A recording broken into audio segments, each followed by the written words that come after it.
Hello, ladies and gentlemen, ethics students. Today the topic is war, and in particular, just war. This video, I hope, will be relatively brief because the notes that I've given you are very detailed.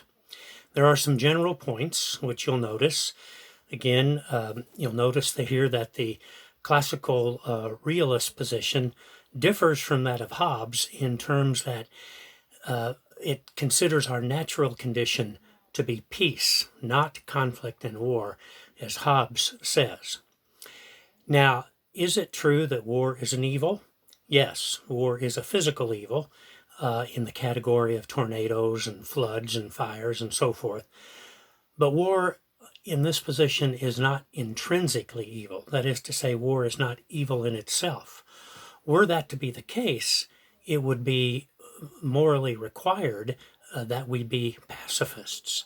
And we know, as we saw in the last example, or in the last class video, from the example of the application of the principle of double effect in self-defense, that while we could decline to defend ourselves if it were just ourselves, it's not really possible for us to decline to defend others for whom we are responsible. And that's certainly the question that we get into in the question of war. So again, you have the principle of double effect. Remember those four criteria illustrated by the four keywords: the act, the effects, the intention, the proportion. And you'll see those at work here in the four criteria of the just war. There's a definition of war given to you there in B1, and you'll notice that the word nations is in scare quotes. And the reason for that is sometimes it's difficult to define exactly what a nation is. For example, just in our own age, you think about the war on terror. Well, we're not really fighting a nation or a country because terrorists are spread throughout all different countries. And the word nation also poses a bit of a problem when you think of civil wars, guerrilla warfare, things of that nature. But this is a general kind of working definition that can be useful to us. There are also some other categories given there in B, but the one that we're most interested in is B4, the just versus the unjust war. You might wonder about, just to back up for a moment, point A5. How in the world could war be a way of loving your neighbor? Well, just as in self-defense, what you're doing when you are defending yourself, whether it be personally or nationally, what you're doing is keeping someone else from doing something that he, she, or they should not be doing. He or she in the sense of personal self-defense, or they in the sense of national self-defense. You're keeping someone else, whether it's a person or a country or a group of people or a country, from doing something that they should not be doing, namely trying to bring harm to you, to violate you, to enslave you, or steal from you, or what have you. So in that sense, in keeping someone from doing something that he or she should not be doing, you're loving your neighbor, right? You're doing what's best for them. At the same time, obviously, you're doing what's best for you. But this is not an egotistic sort of ethical philosophy. So there are four conditions, generally speaking, of a just war. So if you look at section C, you'll see they're listed, all right? War must be declared by a proper authority. There must be a just cause, and there are some very important subpoints under that. Proportionality falls under there. The idea of a last resort falls under there. The idea of there being a fair hope of success, right? So proper authority, just cause, right intention is the third criterion of a just war. Ideally, as it says in C3A, ideally the cause should be known to be just. But it's not always possible, and especially in our day and age with the almost infinite proliferation of information that goes on constantly. Governments can't reveal everything that they know to their own citizens without actually revealing it to the entire world, including the enemy. So that's a little bit of a tricky element to that third criterion there, that war must be undertaken with the right intention.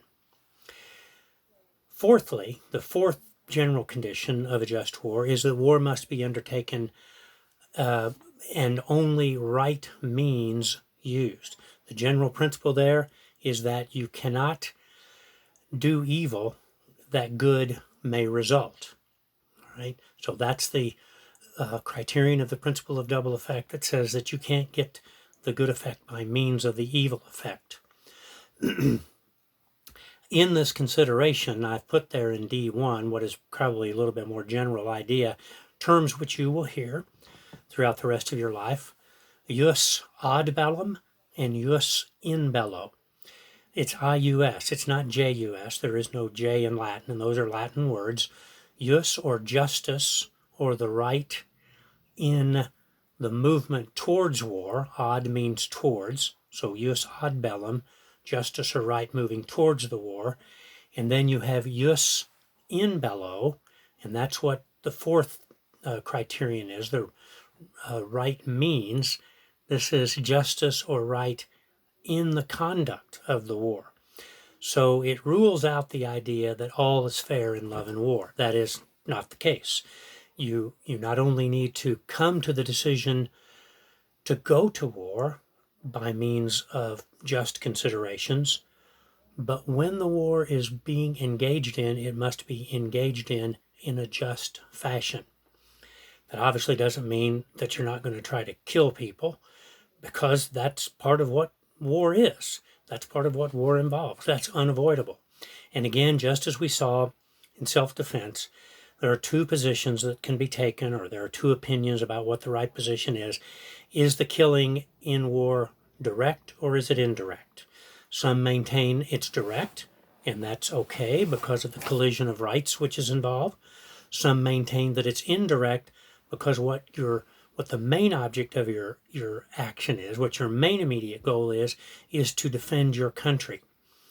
It comes about as an unintended side effect or an incidental byproduct that the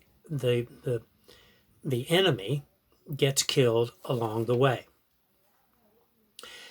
Now, that's actually point D2.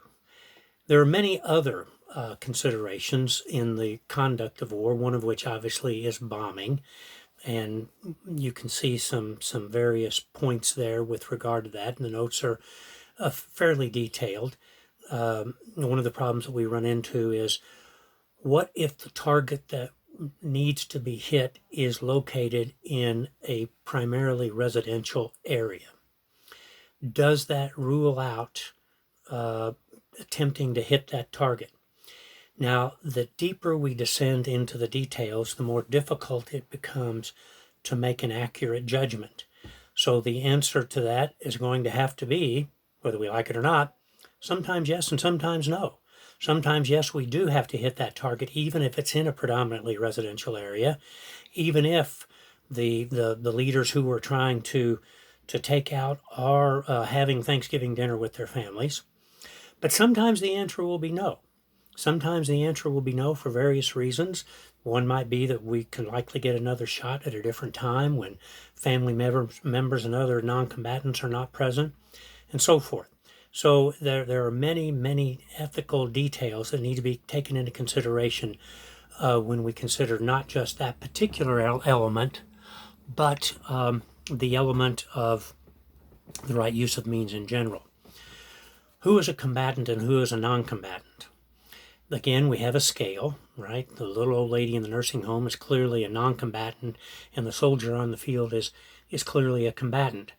In the middle, we have all kinds of people. We have those who are studying at West Point, for example. We have those who are studying at Bellarmine, as another example. They're not in exactly the same category. We have those who are working in the factory at GE and those who are working in an ammunition factory. They're not in exactly the same category. You don't have to necessarily just be the soldier on the field to be considered to be a combatant. On the other hand, you're to some extent a non-combatant unless you're a soldier on the field. So again, we've entered into a gray area. The voluntarist wouldn't pay any attention to all that. They'd simply say, kill whomever you want to achieve your goal. If you need to do evil, do evil. The realist takes a harder approach to it and says, no, that we have to avoid doing evil that good may come, which means that we have to try to figure out the answers to these hard questions embedded in the details of each individual situation. We have to try to figure these out as best we can. This leads us also into questions, as you'll see towards the bottom of the list, questions that have to do with prisoners, spies, hostages, enemy property, neutral countries. And these are all difficult questions to analyze. Probably, as time goes on, when I'm figuring out what kinds of little questions I'm going to give you on tests and so forth, I'll ask you to make some analysis of either an actual war or an imaginary war based on these principles. So study these principles carefully. The other video which I've posted is very, very short and just kind of a general review. Study these principles carefully. Look at them in as much detail as you can. If you have any questions, let me know. I can certainly answer those via email, and I can answer those to everyone if it seems appropriate. This is Friday's class, by the way, which you're engaging in right now whenever you're listening to this. Next week, Monday, we will begin once again to read sections, read chapters in one or the other of the books. So you'll want to look at the schedule, which I emailed at the beginning of all of this, and which I'll try to attach again at the next class's email, so you can keep track of the schedule just in case you happen to have misplaced it.